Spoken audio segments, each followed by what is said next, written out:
¿Qué tal? Buenas tardes. Acá estamos, seguimos abriendo la Biblia.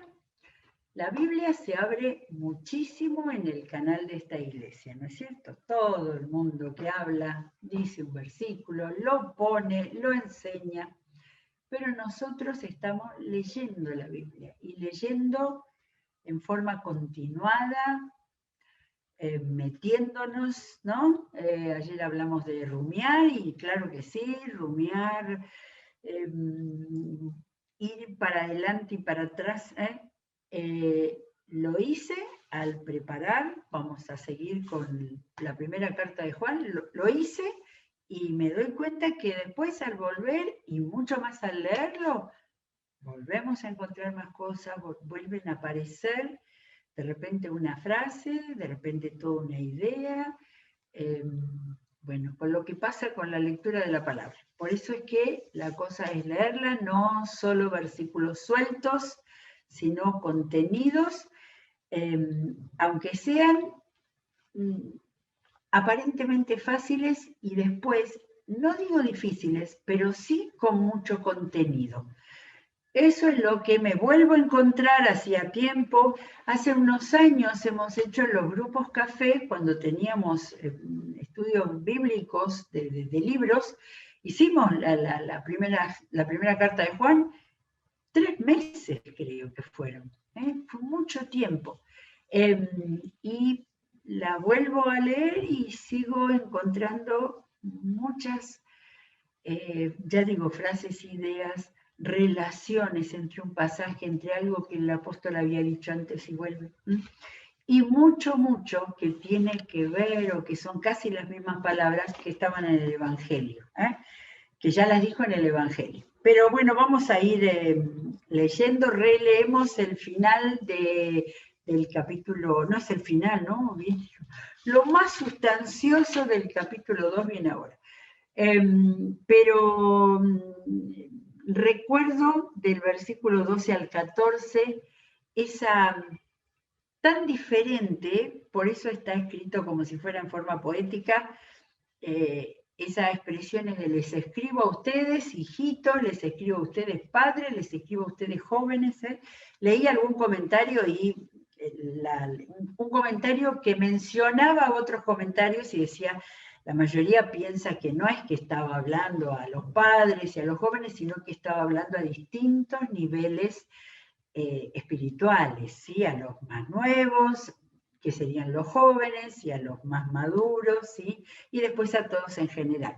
Así que recorro esto rápidamente cuando decía, les escribo a ustedes, queridos hijos, porque sus pecados han sido perdonados en el nombre de Cristo. Y había hablado de eso desde el comienzo, ¿eh? ¿Se acuerdan? Si confesamos nuestros pecados, Él es fiel y digno para perdonarlos. Pero entonces comienza por eso, mucho más del tiempo que le vamos a dedicar da este pasaje, porque esto hay que pensarlo, esto hay que rumiarlo especialmente, masticarlo. Entonces, primero, a todos le dice sus pecados han sido perdonados en el nombre de Cristo. Después, de nuevo, cuando dice queridos hijos, porque han conocido al Padre. Ahora voy a cuando habla a padres, o sea, a los más maduros, han conocido al que es desde el principio, y eso lo vuelve a repetir después. Y me quedé, porque claro, uno puede, ahí hay dos ideas, han conocido al Padre, ¿no? Al que es desde el principio, y entonces puede estar dedicado al hecho de que Dios es desde el principio, el Creador, pero hoy pensaba en, han conocido al Dios Padre, al Dios Creador, lo han conocido los más maduros, ¿sí? Y la idea de conocimiento es fundamental, porque ese conocido no es solamente una idea superficial, sino es conocimiento de haber llegado a él. Y a los jóvenes, a los más nuevos, a los nuevos creyentes, pero a ellos les dice, han vencido al maligno.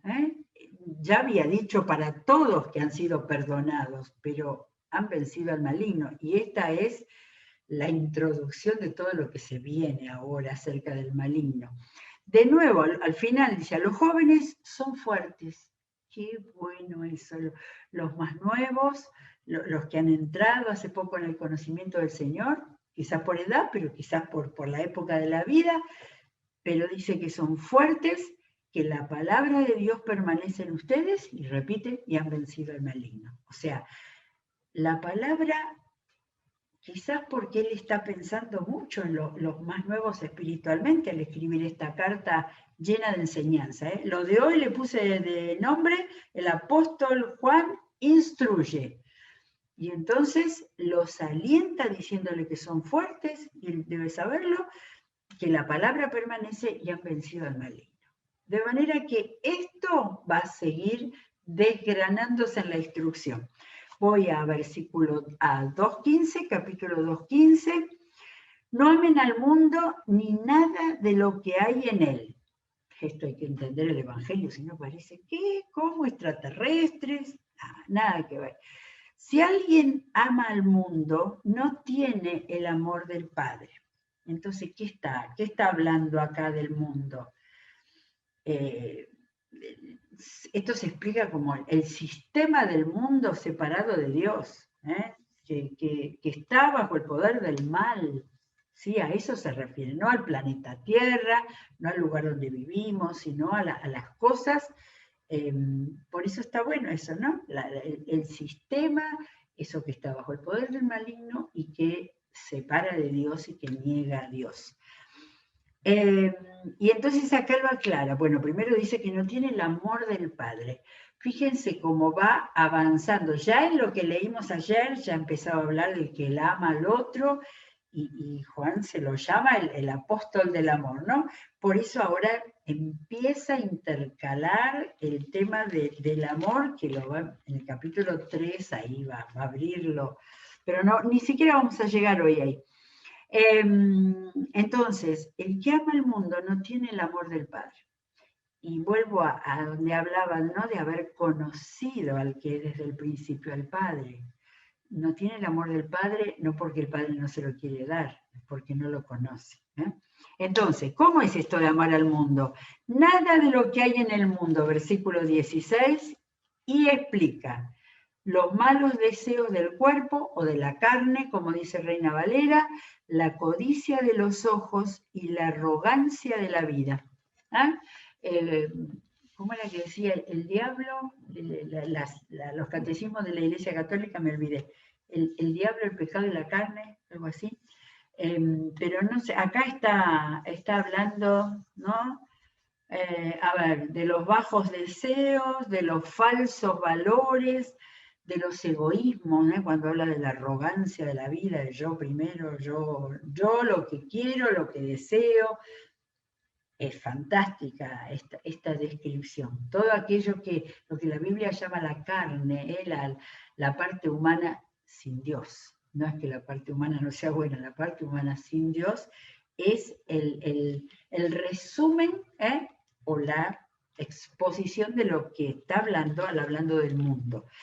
Entonces vuelvo al 16, porque nada de lo que hay en el mundo, esas cosas, provienen del Padre, sino del mundo. No es lo que Dios quiere que domine nuestra vida, ¿sí?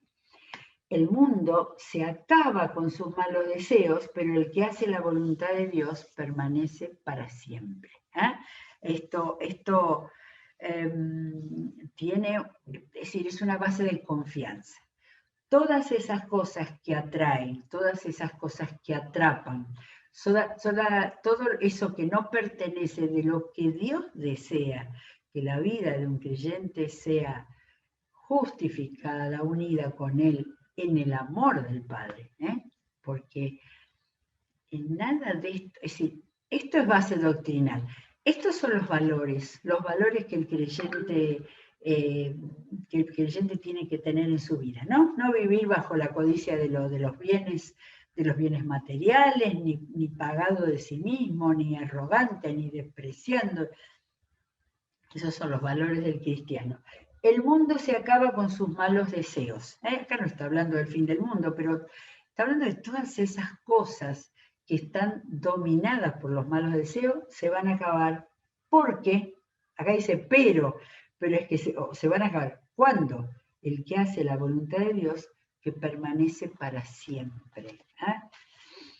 Casi cerquito a vida eterna, ya después lo va a decir. Bueno, acá se mete con algo que versículos 10 y 8, con lo que preocupaba tanto al apóstol Juan. Acordémonos que él estaba más o menos escribiendo entre el año 85 y el 95, ¿sí? Muy al final del siglo, donde ya habían pasado muchísimas cosas que no tenemos demasiados datos en la iglesia cristiana. Desde que murieron Pedro y Pablo, 68 más o menos, no hay demasiados relatos acerca de la vida cristiana, más que, por ejemplo, las cartas de Juan.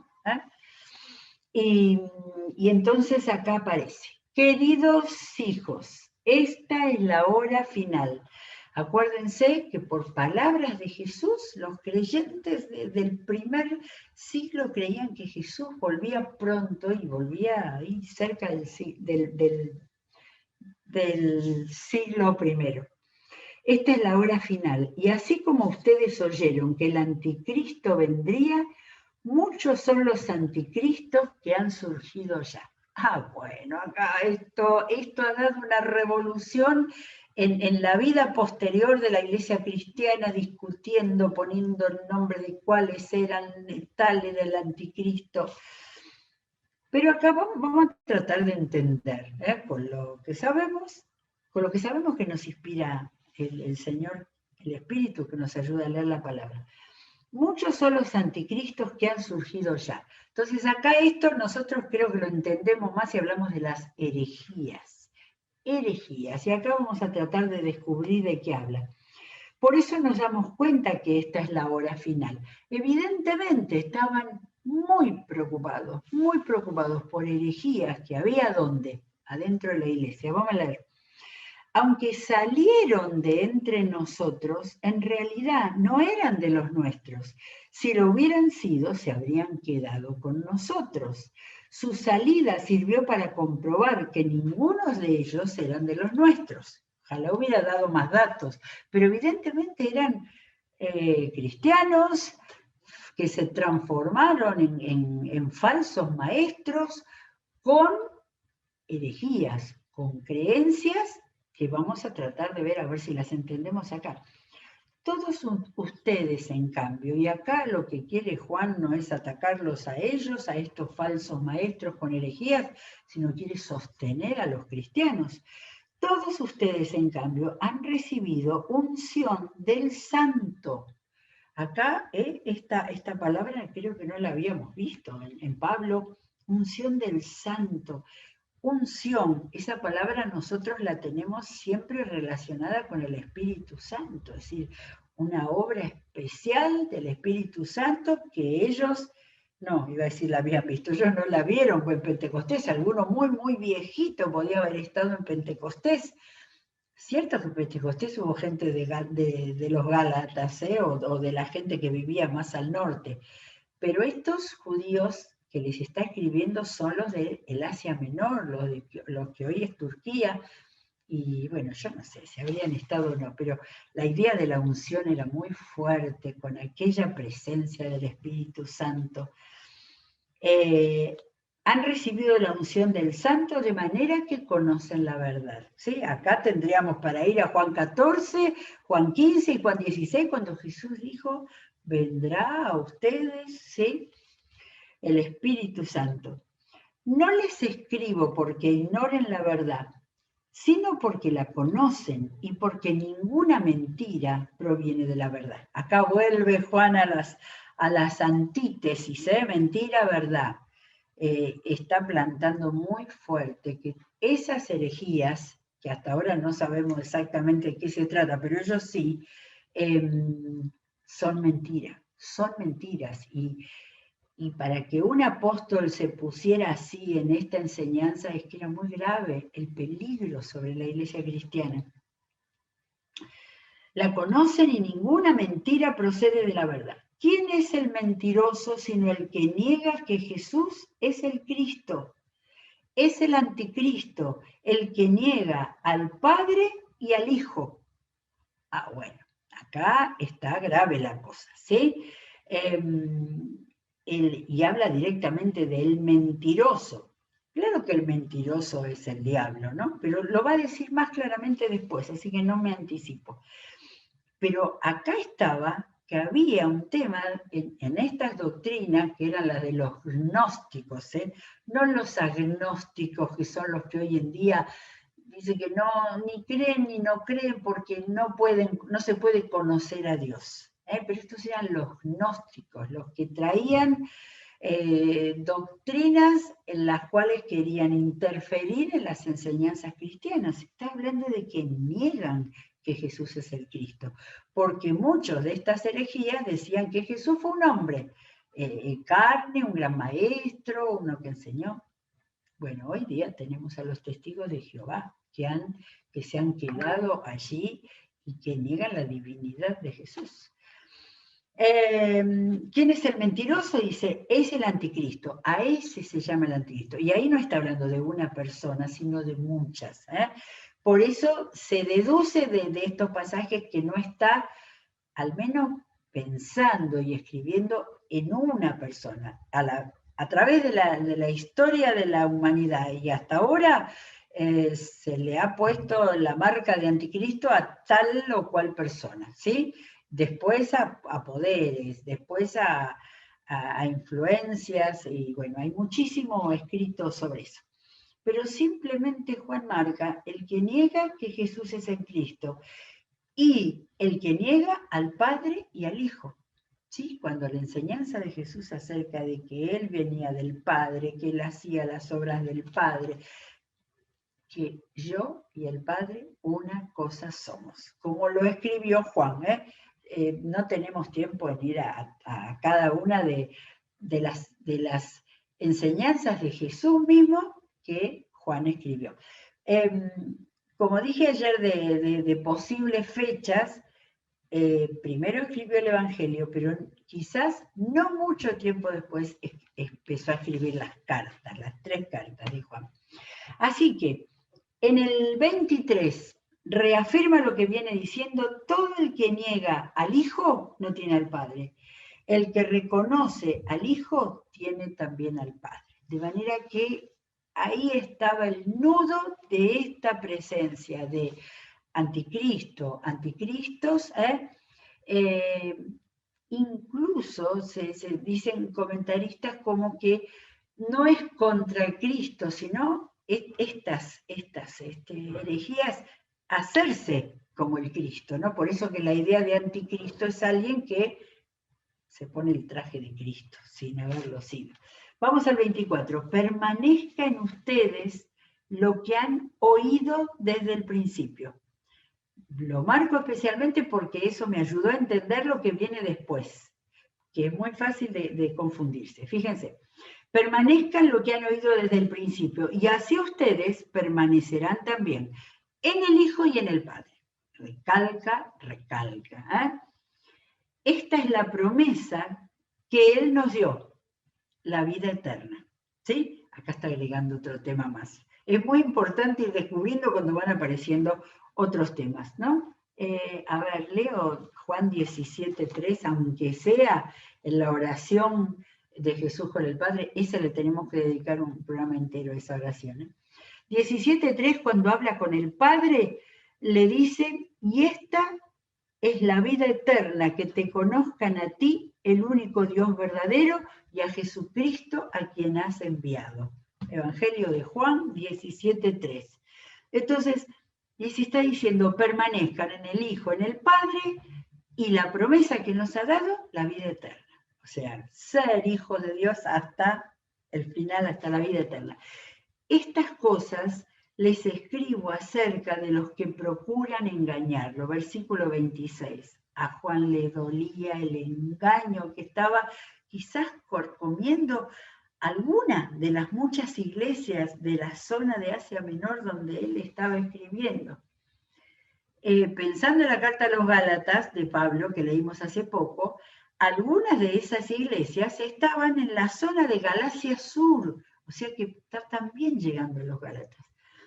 En cuanto a ustedes, La unción que de Él recibieron permanece en ustedes y no necesitan que nadie les enseñe.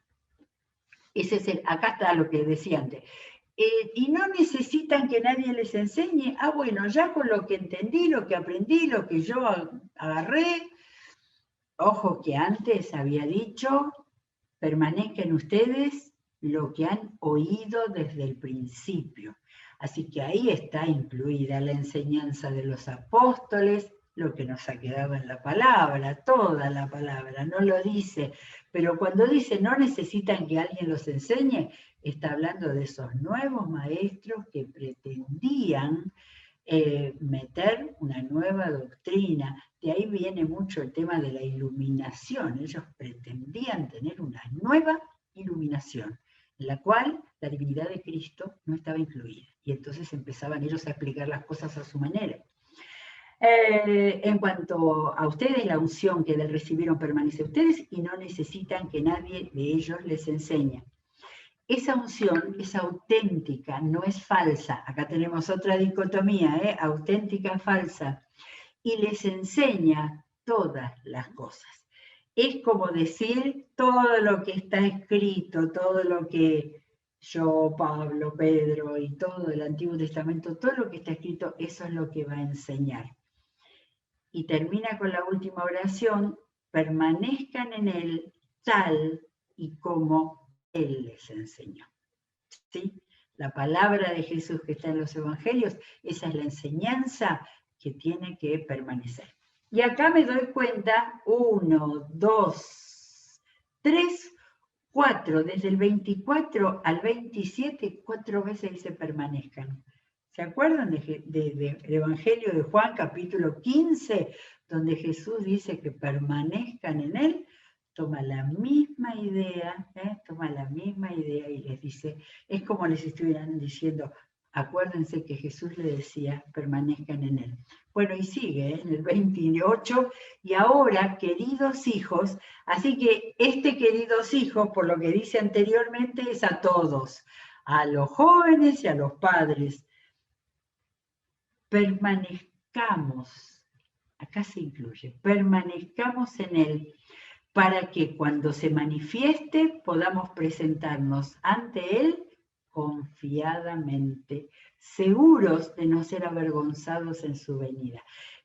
Avergonzados tenía que ser que el Señor nos reproche, que nos movimos algo de la sana doctrina, de lo que Él había enseñado, de lo que Él había pedido.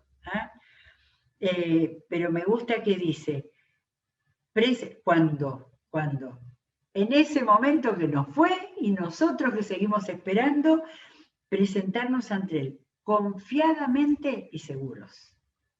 Eso es muy importante, porque después de enseñar todo esto parecía que estaba temblequeando la fe cristiana, que la iglesia se había metido lleno de heréticos, y sigue pasando en las iglesias, quienes traen una nueva verdad o una nueva manera de ver las cosas, o sobre todo los que niegan una parte de la revelación, se quedan solamente en una, verdadera, pero la revelación es más completa. Entonces, confiadamente y seguros. Ahora, si uno quedó acá medio preocupado por esto que dijo, no, permanezcamos confiadamente y seguros. Si reconocen, de nuevo vuelve, si reconocen que Jesucristo es justo, reconozcan también que todo el que practica la justicia ha nacido de él. Acá termina el capítulo, pero Juan no terminó nada y siguió hablando y hablando y hablando, porque acá aparece una nueva palabra que es practica. Desenvuelve en su predicación un nuevo tema. Capítulo 3. Fíjense qué gran amor nos ha dado el Padre, que se nos llame Hijo de Dios, y lo somos. El mundo no nos conoce precisamente porque no lo conoció a Él. Yo diría que este versículo 1 para nosotros, 3:1, es como un relax de todo esto que ha venido con el anticristo y con la manera de permanecer seguro y confiadamente. porque acá nos habla de nuestra identidad. No el mundo ni la conoce, la identidad de amor, el amor del Padre que nos llama hijos de Dios y lo somos. Pero voy al 2. Queridos hermanos, ahora somos hijos de Dios, pero todavía no se ha manifestado lo que habremos de ser. Retoma esa idea, cuando Él vuelva, parece ser. Sabemos, sin embargo, que cuando Cristo venga, seremos semejantes a Él porque lo veremos tal como es Él. Acá me acuerdo de la canción Cara a Cara de Marcos Vidal. Todo el que tiene esa esperanza en Cristo se purifica a sí mismo como Él es puro. Y acá aparece el tema de practicar. A ver si llegamos. Desde el versículo 4 desarrolla un tema muy importante de la vida cristiana. Todo el que comete pecado quebranta la ley. De hecho, el pecado es transgresión de la ley. Romper la ley que dejó Dios para la obediencia.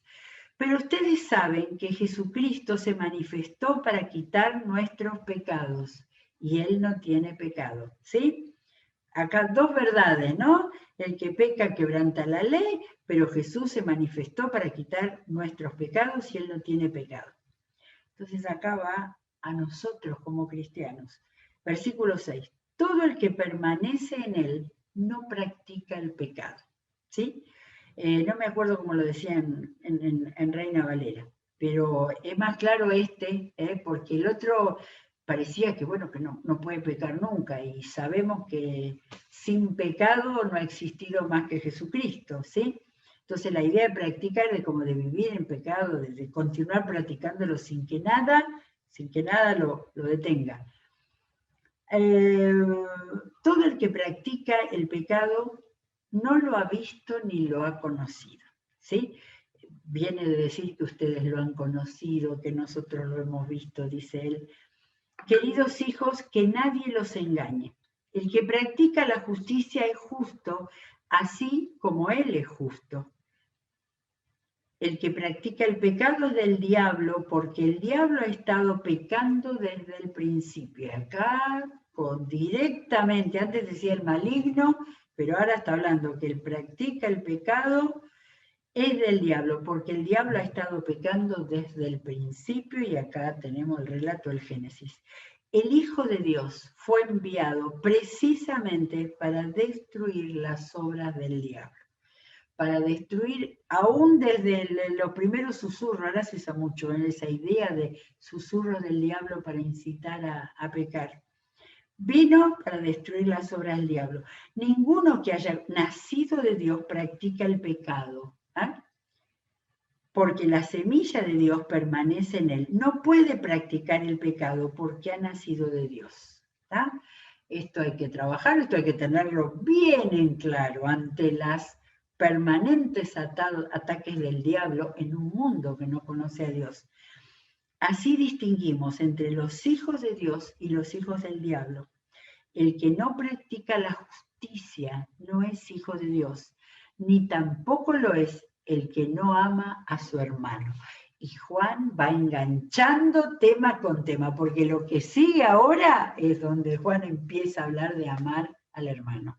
Así que es un tratado de doctrina cristiana, de lo que creemos los cristianos. En la identidad de hijos de Dios, que empieza el capítulo 3, hasta decir, ojo, que el nacido de Dios no tiene que vivir practicando el pecado ni practicarlo. Y está la distinción. El ser hijo de Dios hace que vivamos en la justicia. Acá toma la idea de la justicia, en ser justos delante de Dios, porque Él es justo y nos enseña y nos ayuda a vivir en la justicia de Dios y en el amor al hermano. Ya llegamos a 3:10 y ya están desplegados los temas con los cuales el apóstol Juan está instruyendo a sus iglesias del Asia Menor y nos está instruyendo a nosotros también. Cerramos la Biblia, vamos a seguir. Vamos a seguir la semana que viene. Vamos a tener extraordinario fin de semana, desde el día de hoy, con la entrega del ayuno y con los mensajes de evangelización de este fin de semana, que el Señor se revele plenamente en nuestra vida, en nuestra iglesia y en la vida de todas las personas que van a ser alcanzadas. Toda la bendición de Dios para ustedes. Y será hasta el lunes.